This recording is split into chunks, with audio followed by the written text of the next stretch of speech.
Maka sebenarnya smart city yang kita kembangkan di Semarang itu adalah bagaimana pemerintah Kota Semarang ini kemudian mampu memangkas jalur-jalur birokrasi supaya masyarakat mendapatkan pelayanan yang lebih cepat dan tepat menuju ke masyarakat yang lebih sejahtera. Nah, fungsi daripada digitalisasi di Semarang atau kemajuan teknologi informasi, fungsinya jelas sebagai pendukung. Pendukung untuk kemudian kecepatan masyarakat melayani, kecepatan pemerintah melayani masyarakat ini bisa semakin cepat.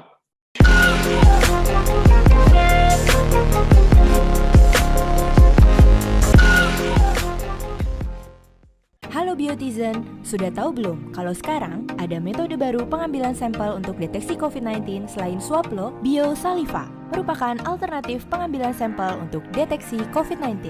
Dengan Biosaliva, tes PCR COVID-19 akan lebih nyaman karena sampelnya diambil melalui metode kumur-kumur.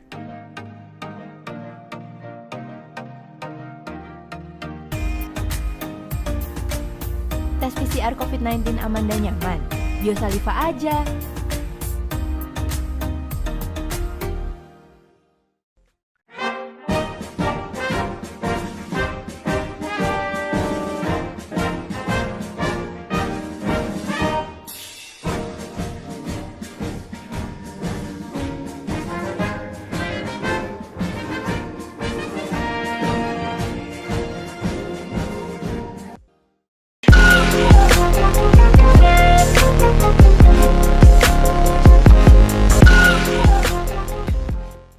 Assalamualaikum warahmatullahi wabarakatuh.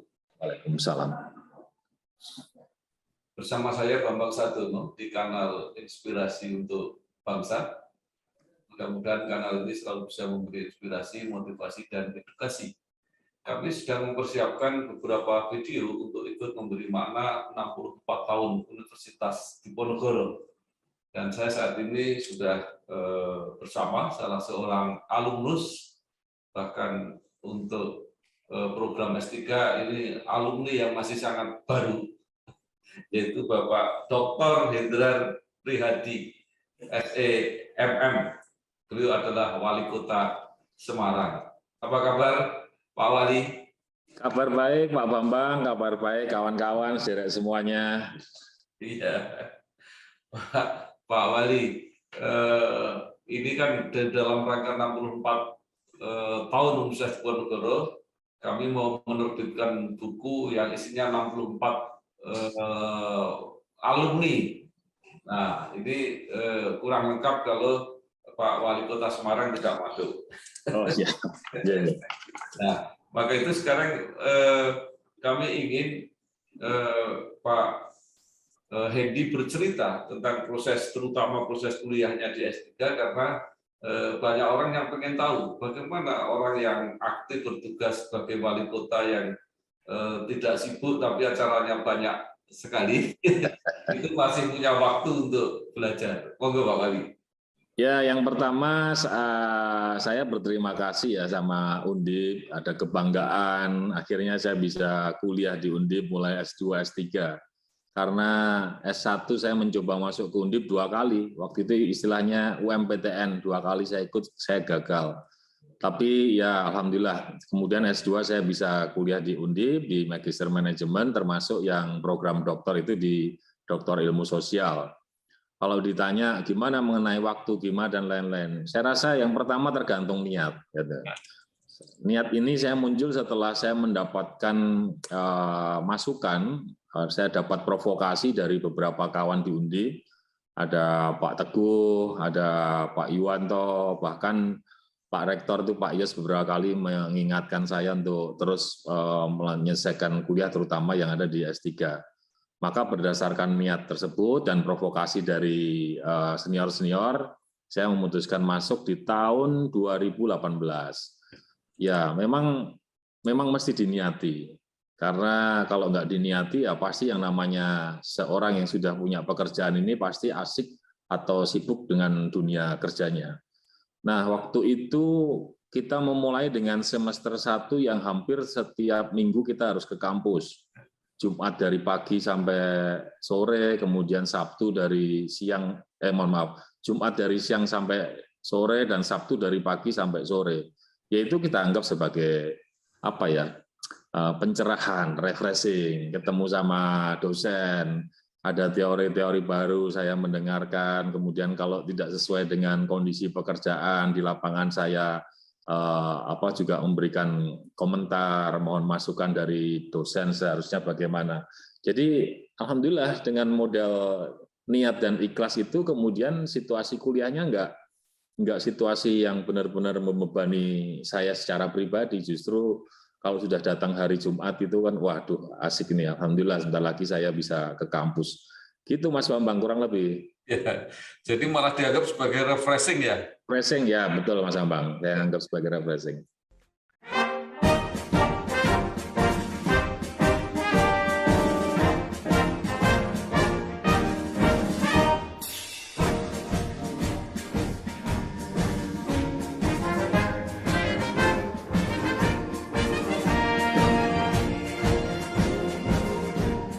Nah, pada waktu itu banyak nggak teman-teman yang kuliah itu juga dalam keadaan bekerja? Oh, hampir semua teman kelas saya waktu itu sudah bekerja. Saya punya kawan itu di kelas itu ada awalnya di semester pertama ada 4 kelas gitu ya, 4 orang mohon maaf. Kemudian berkembang di semester berikutnya ada 6 orang ya. Kemudian kita berinteraksi. Setelah itu kalau sudah masuk ke arah proposal, metodologi kan semuanya tergantung keaktifan dari masing-masing mahasiswa. Ya.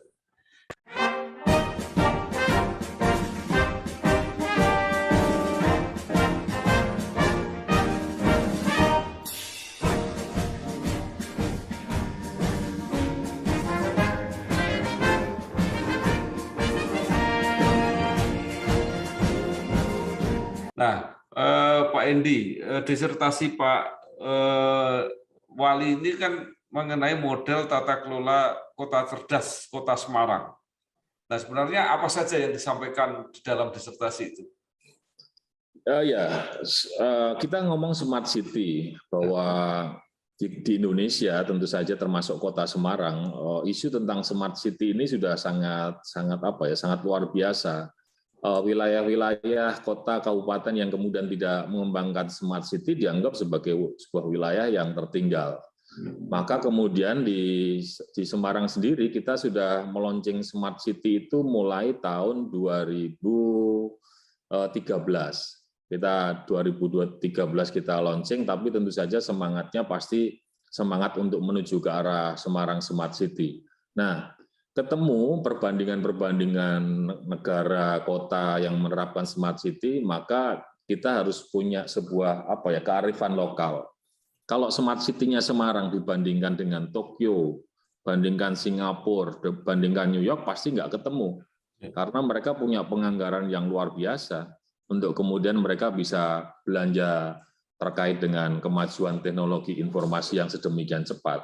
Maka sebenarnya smart city yang kita kembangkan di Semarang itu adalah bagaimana pemerintah kota Semarang ini kemudian mampu memangkas jalur-jalur birokrasi supaya masyarakat mendapatkan pelayanan yang lebih cepat dan tepat menuju ke masyarakat yang lebih sejahtera.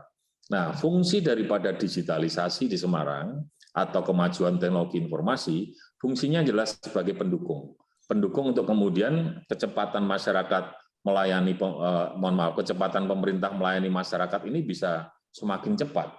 Contoh misalnya, dulu ada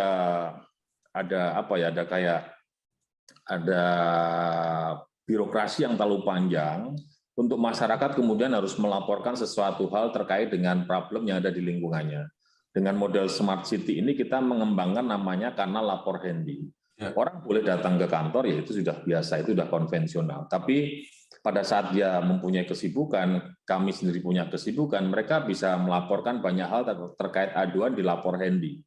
Dulu timeline untuk pelayanan atau untuk bisa menindaklanjuti ini 10 hari, sekarang sudah sampai 5 hari. Jadi masyarakat lapor apapun terkait dengan lingkungan, misalnya ada kebakaran, ada kemudian jalan rusak, apapun ya sepanjang kita bisa selesaikan dalam waktu 5 hari bisa kita selesaikan. Kecuali misalnya ternyata jalannya tuh harus berkilo-kilo, butuh penganggaran yang besar. OPD tetap harus menindaklanjuti dengan menyampaikan pada masyarakat ini membutuhkan biaya besar, kita anggarkan di tahun depan dan seterusnya. Nah, dengan model seperti itu kami merasa ada keterlibatan masyarakat. Masyarakat kemudian lebih aware lagi dengan lingkungannya, kemudian itu juga mengaruhi kebijakan-kebijakan kami di dalam menyusun APBD di tahun-tahun berikutnya.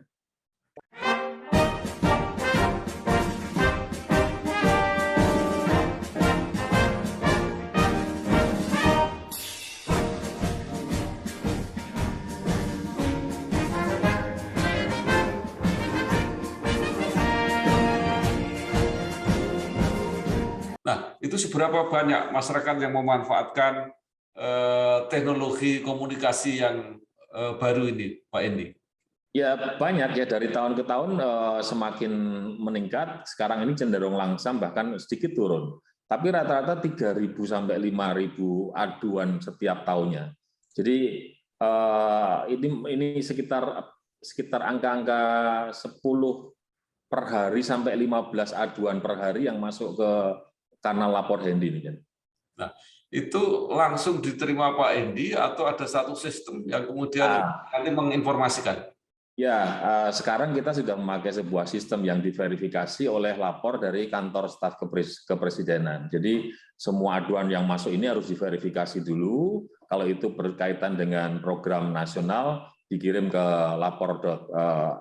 lapornya KSP. Kalau kemudian itu di wilayah pemerintah daerah, masuk ke kanal lapor Hendi, lalu kita share ke OPD yang menangani, lalu kemudian OPD itu akan menindaklanjuti. Nah, kami tinggal memantau aja lewat dashboard itu. Setiap hari ada laporan apa. Nah, perkembangannya setiap lapor ini mempunyai masa yang kemudian sering berubah. Dulu di awal-awal di 2014, 2015, lapor ini biasanya masalah infrastruktur. Mulai dari banjir, saluran macet, kemudian jalan rusak, dan seterusnya. Kemudian berkembang lagi, fase-fase 2016, 17, 18 itu ya mulai muncul yang namanya kemacetan, mulai muncul mengenai kekumuhan. Nah, yang terakhir yang paling sering itu yang the best-nya adalah di wilayah kesehatan, terutama pada saat penanganan COVID. Ya, memang masih belum sempurna namanya pembangunan ini, tapi saya yakin kita sedang menuju ke arah lebih baik untuk bisa membuat Semarang, terutama penerapan Smart City ini, membuat pelayanan kepada masyarakat bisa menjadi lebih cepat dan lebih baik.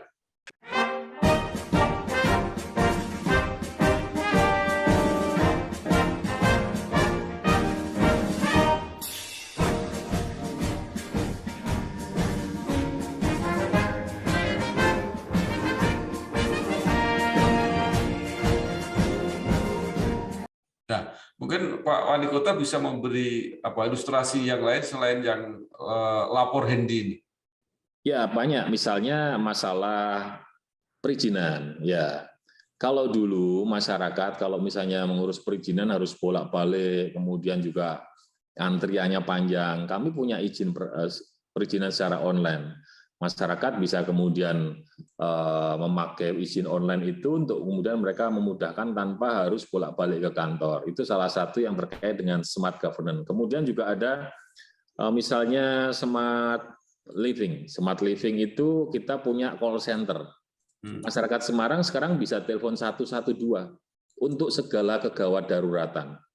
Lihat tetangganya sakit, telepon 112 disambungkan dengan ambulan hebat. Ambulannya akan datang dengan dokter, perawat, komplit, gratis. Diobatin di situ sembuh, alhamdulillah. Diobatin di situ belum sembuh, dibawa ambulan ke rumah sakit, ada program UHC, asal mau dirawat di kelas 3, seluruh masyarakat Semarang kita gratiskan. Atau juga misalnya kita kemarin di tahun 2019, kita taruh 10.500 CCTV di tiap RT nih, Mas Bambang. Nah, sekarang ini CCTV ini kemudian terintegrasi dengan Polrestabes. Dan Polrestabes juga punya sistem tersendiri yang namanya Libas Presisi ini untuk kemudian bisa menjamin keamanan masyarakat Kota Semarang. Memang masih ada begal, memang masih ada kejahatan dan pencurian, tapi saya beruntung punya rekan-rekan Polrestabes yang luar biasa. Sekarang dalam hitungan tidak lama itu rata-rata mereka bisa tertangkap. Karena apa? karena ada CCTV, karena juga ada kecepatan dan pengetahuan yang luar biasa yang semakin hari dimiliki oleh teman-teman polisi untuk bisa menangkap pencuri itu dalam waktu dekat, dalam waktu cepat.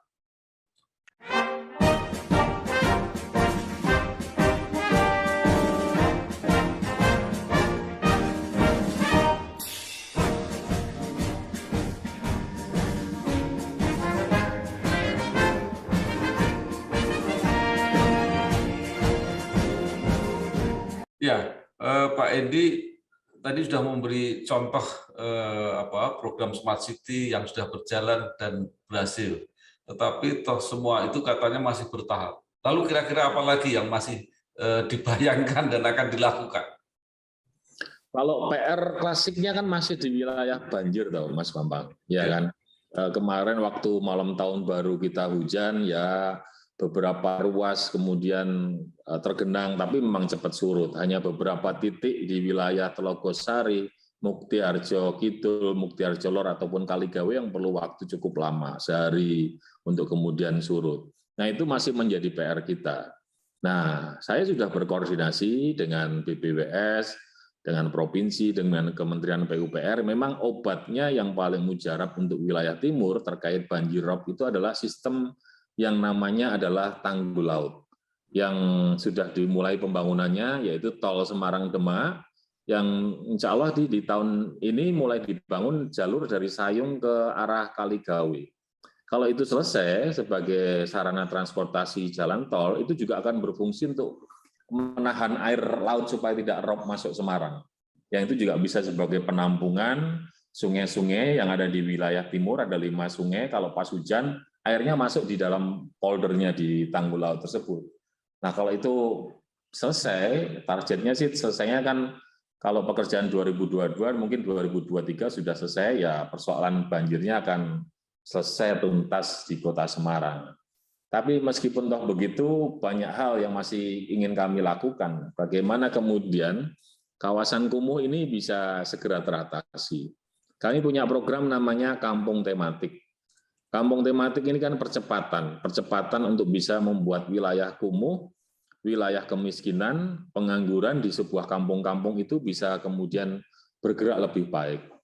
Ada subsidi pemerintah Kota Semarang, ada swadaya masyarakat, ada CSR perusahaan, yang kemudian kampung-kampung kumuh itu bisa menjadi kampung yang jalannya bagus, salurannya berfungsi, tanamannya banyak, estetikanya oke, dan yang paling penting UMKM-nya di situ berkembang, Mas. Nah, itu menjadi sasaran target kita berikutnya, sekaligus kita mencoba membuka ruas-ruas, jalur-jalur di wilayah Kota Semarang agar perlintasan ekonomi, perlintasan pendidikan, perlintasan transportasi masyarakat ini bisa lebih nyaman, kemudian juga tidak macet di sana-sini.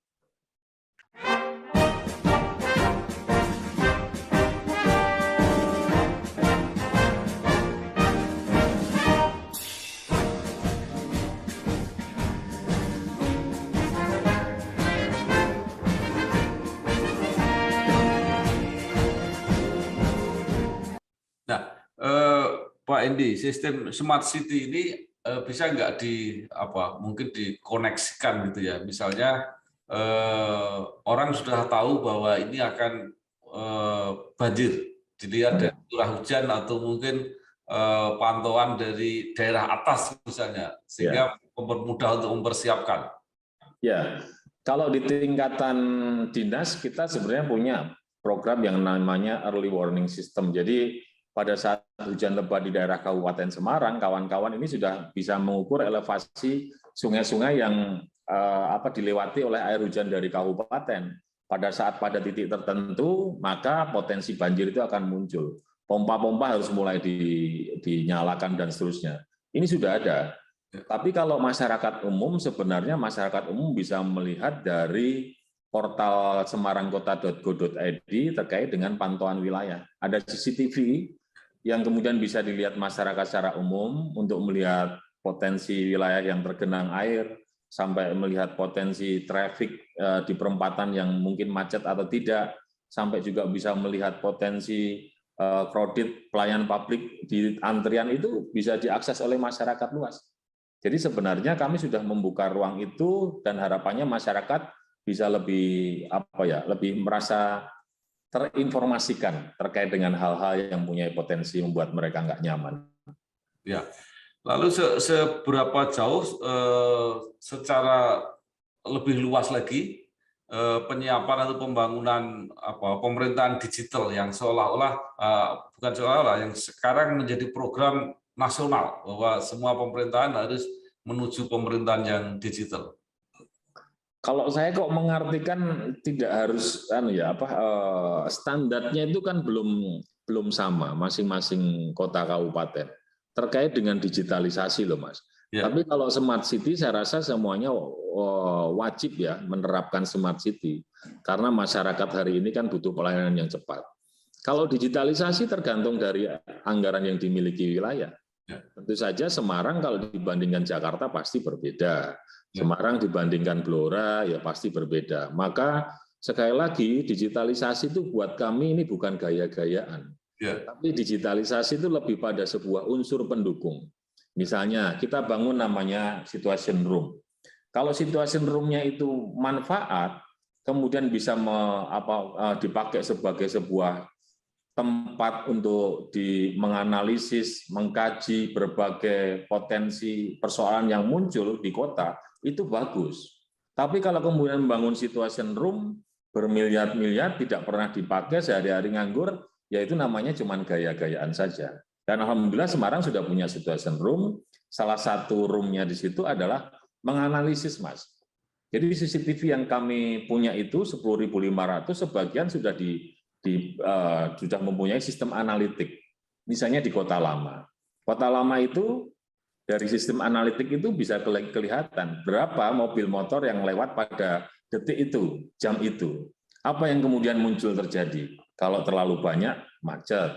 Apa yang kemudian muncul dari sebuah analitik? Kalau mobilnya banyak, pasti PAD-nya parkir banyak kan gitu. Nah, ini menjadi sebuah potensi yang peluang yang kemudian kita garap. Jangan sampai di dalam CCTV di analitik mobil motor di situ banyak, tapi kemudian PAD-nya dari disub kecil, kan berarti ada kebocoran. Nah, kita baru masuk secara human-nya, manualnya masuk di situ. Ya ini dikombinasi aja Mas antara digitalisasi sama sistem yang ada di dalam birokrasi pemerintah Kota Semarang. Kami hadir di seluruh pelosok negeri, tidak hanya melayani masyarakat berpenghasilan rendah, tetapi juga melayani kebutuhan rumah bagi generasi muda. Beragam konsep perumahan yang kami kembangkan hingga sekarang turut berkontribusi pada bangsa ini. Tidak hanya memprioritaskan pada hunian vertikal, kami juga menyentuh pada hunian tapak. Pak Wali, ini tahun 2022, khususnya Kota Semarang, ini pandemi COVID-nya kan hampir nol lah ya kira-kira, jadi semakin baik. Nah itu berarti akan ada banyak atau kelebihan anggaran yang semula digunakan untuk konsentrasi ke COVID. Ya. Nah, ini kemudian dialihkan ke apa kira-kira program prioritas 2022? 2022 kita masih fokus di dalam penanganan pandemi COVID-19. Jadi kita alokasikan di beberapa pos-pos kesehatan maupun pos-pos yang ada di OPD lain untuk bisa menangani potensi muncul COVID-19 karena obatnya belum ketemu. Tapi kita juga sudah mulai merencanakan pembangunan secara optimis, terutama untuk pembangunan infrastruktur yang menunjang ekonomi. Di kelompok UMKM misalnya, kita punya anggaran untuk bisa melakukan pembelian produk UMKM, kita punya anggaran untuk bisa membantu packaging UMKM, kita punya anggaran untuk menggratiskan izin-izin UMKM sampai sertifikat halal dan juga izin-izin hak atas kekayaan intelektual juga kami fasilitasi. Di tempat infrastruktur, kita akan kembangkan jalur dari Jangli ke Undip. Nanti sebagai salah satu jalur alternatif, orang tidak perlu lagi dari bawah harus lewat Jatingaleh, Patung, Diponegoro, enggak, tapi nanti bisa ada bypass-nya. Kemudian kami juga sudah merencanakan jalur yang di Mijen yang hari ini sangat macet. Itu harus dibuka supaya orang kemudian berlalu lalang dengan lebih baik. Tapi di sisi transportasi yang paling basic adalah transportasi umum kita anggarkan cukup besar untuk membuka satu lagi ruas koridor yang ada di BRT dan penambahan 3 feeder, Mas. Feeder itu nanti akan melayani masyarakat memakai transportasi umum. Harapannya kalau transportasi umum di Semarang ini baik, masyarakat mungkin akan mulai meninggalkan memakai kendaraan pribadi. Nah, kalau kemudian mereka mulai meninggalkan kendaraan pribadi, dipakai pada momen-momen tertentu saja, insya Allah polusinya berkurang, jalurnya jadi tidak macet, dan seterusnya. Ini gambaran beberapa program di 2022 yang sudah kita rencanakan, Mas Ombang.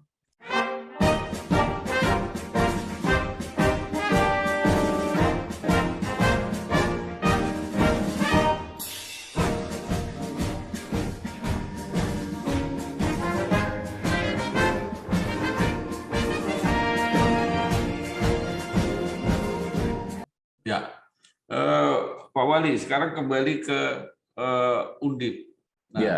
Sebelum program S3, program dokter, Pak Wali sudah juga mengikuti program Magister Manajemen. Jadi Ya.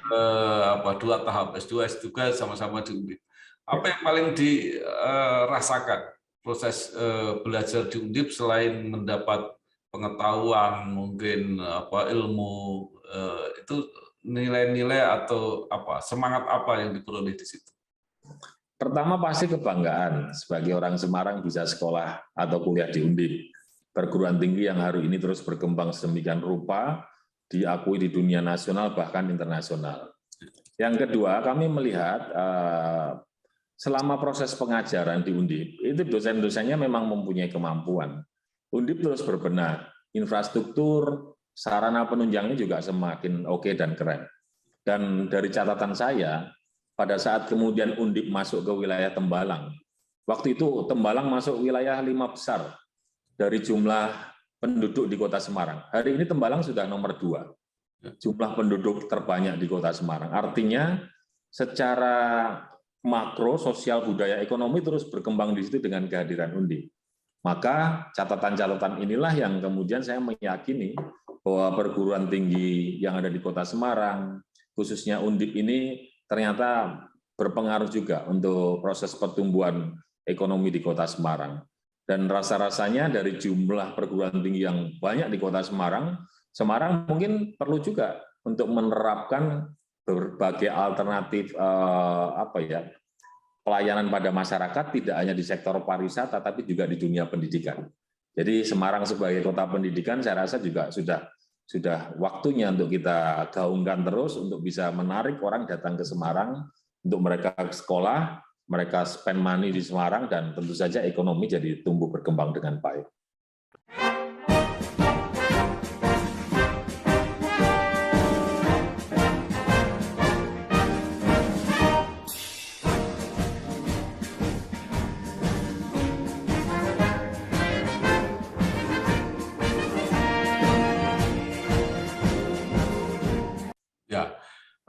Pak Wali bersemangat sekolah terus sambil bekerja, itu memotivasi lingkungan apa enggak? Atau bahkan difasilitasi kalau mungkin ada pejabat atau staf yang ingin sekolah lagi, diberi kesempatan, didorong, seperti itu?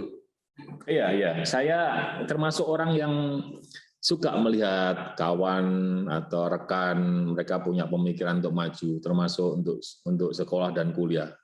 Beberapa rekan saya memang sudah doktor duluan yang di lingkungan pemerintah Kota Semarang. Ya, mereka ini yang sering saja diskusi untuk bisa mensupport saya menyelesaikan program S3. Tapi pasca saya kemudian doktor, ini juga memotivasi beberapa teman untuk kemudian mereka sudah mulai kuliah program S3 maupun beberapa juga ada yang mengajukan izin untuk bisa kuliah di luar negeri juga kami ACC. Prinsipnya bahwa hari ini ilmu ini tidak ada batas. Jadi siapapun itu dimanapun mereka berada, ya tidak boleh cepat puas dengan pengetahuan yang dimiliki hari ini. Jadi terus harus mengasah kemampuan, salah satunya dengan cara melanjutkan kuliah atau sekolah. Ya. Nah, sekarang berdasarkan pengalaman, sekarang Pak Wali ini sekolah tapi juga praktek. Ya. Lalu apa saja yang disarankan mungkin kepada alma mater, mungkin ada saran, misalnya proses pembelajaran dan sebagainya. Nah, kemudian kepada yang sedang belajar, apa yang ingin disarankan, dan alumni-alumni yang baru, supaya mereka belajar itu sesuai dengan kebutuhan di lapangan. Kalau buat saya yang penting adalah hasil akhir gitu ya. Jadi misalnya kita lagi mau kuliah, ya sekali lagi kuliah itu harus tuntas, harus selesai. Itu pasti akan lebih membanggakan. Kebanggaannya itu tidak pada saat kuliah di Undip, tapi kebanggaannya setelah bisa lulus kuliah dari Undip. Itu yang pertama. Lalu itu sebenarnya adalah start awal untuk kemudian kita bisa bekerja lebih baik pasca menempuh program studi di Universitas Diponegoro atau di perguruan tinggi yang lain. Jadi buat yang hari ini masih kuliah, apalagi yang sudah waktunya sudah berlarut-larut, selesaikan dulu. Jadi enggak usah ragu. Yang namanya dosen itu juga manusia juga, pasti bisa diajak komunikasi. Kenapa misalnya nilainya kok jelek terus, ya harus komunikasi. Kelirunya di mana? Saya rasa begitu. Misalnya kelirunya pada saat ujian nggak bisa mengerjakan, ya Anda belajar. Misalnya kelirunya, misalnya ada beberapa tugas yang tidak bisa diselesaikan, ya sudah kewajiban kita untuk bisa menyelesaikan tugas. Kadang-kadang itu ya, kalau saya lihat beberapa kawan saya, Mas Bambang, mereka masih terbawa dalam situasi kerjanya mereka. Misalnya jadi bos di perusahaan, kuliah, dosennya tuh seolah-olah kepengen dosennya melayani yang bersangkutannya, kan keliru. Kita ini datang ke Undip untuk jadi prajurit, jadi mahasiswa. Kita yang mestinya disuruh-suruh sama dosen, kan ibaratnya begitu. Jadi sebenarnya tinggal membawa diri aja. Saya yakin dengan komunikasi yang baik, dengan niatan dari masing-masing mahasiswa, kita akan bisa menyelesaikan studi dengan baik juga. Ya, ini menarik pengalamannya Pak Wali ini. Apakah setelah Pak Wali dokter ini kemudian juga banyak yang terinspirasi untuk mengikuti jejak itu? Kalau di Pemkot, ya ada beberapa kawan saya yang kemarin sudah izin ke saya untuk melanjutkan S3. Termasuk rencana mungkin tahun ini juga nyonya saya juga melanjutkan S3. Karena katanya, loh papa aja bisa, masa aku nggak bisa, katanya gitu. Jadi menginspirasi orang untuk kemudian melanjutkan kuliah lagi. Insya Allah, Mas Bambang.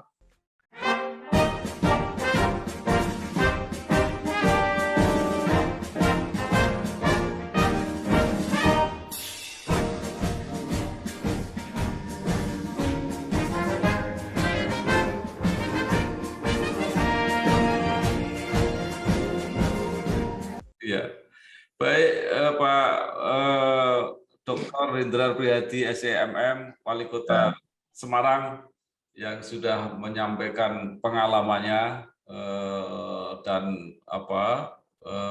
keikutsertaannya dalam proses belajar sampai jenjang yang tertinggi, yaitu program doktor di Universitas Diponegoro. Mudah-mudahan ini menginspirasi banyak orang dan menambah semangat pengabdian dan perjuangan Pak Hendi. Ya, Mas Bambang. Terima kasih, sukses terus. Sami-sami, Mas Bambang. Salam hormat buat semuanya yang mengikuti acara ini. Matur nuwun. Matur nuwun. Wassalamualaikum warahmatullahi wabarakatuh. Waalaikumsalam warahmatullahi wabarakatuh. Terima kasih, G.